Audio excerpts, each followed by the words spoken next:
السلام علیکم دوستو، کیا حال چال ہیں؟ امید کرتا ہوں آپ سب خیریت سے ہوں گے۔ دوستو، امریکہ کے ایک شخص نے 1831 میں تجارت کی، اس میں وہ ناکام ہو گیا۔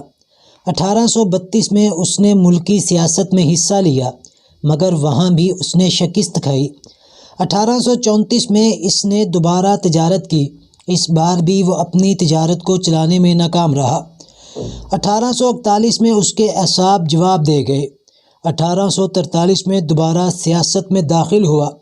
اس کو امید تھی کہ اس بار اس کی پارٹی اس کو کانگریس کی ممبری کے لیے نامزد کر دے گی، مگر آخر وقت تک اس کی امید پوری نہ ہو سکی۔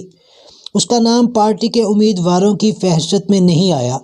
1855 میں اس کو پہلی بار موقع ملا کہ وہ سینٹ کے لیے کھڑا ہو، مگر وہ الیکشن ہار گیا۔ 1958 میں دوبارہ سینٹ کے الیکشن میں کھڑا ہوا اور شکست کھائی۔ دوستو، یہ بار بار ناکام ہونے والا شخص کوئی اور نہیں، ابراہم لنکن تھا، جو 1860 میں امریکہ کا صدر منتخب ہوا۔ اس نے امریکہ کی تعمیر میں اتنا بڑا کام کیا کہ آج وہ نئے امریکہ کا معمار سمجھا جاتا ہے۔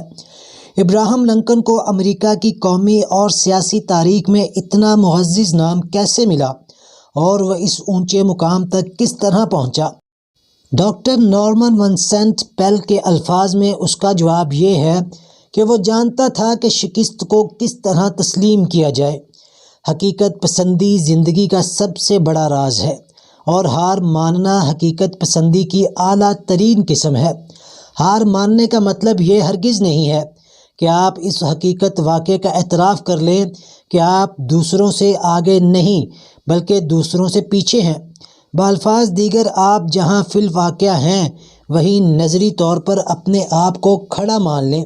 ہار ماننے کے بعد آدمی فوراً اس حیثیت میں ہو جاتا ہے کہ وہ اپنا سفر شروع کر دے، کیونکہ سفر ہمیشہ وہاں سے شروع ہوتا ہے جہاں آپ فی الواقع ہیں، نہ کہ وہاں سے جہاں ابھی آپ پہنچے ہی نہیں۔ ہار کو تسلیم کر کے اپنی زندگی کو ایک نئے سرے سے شروع کر دینا ایک فاتح کی نشانی ہے، اور یہی اسے ایک بڑا آدمی بناتی ہے۔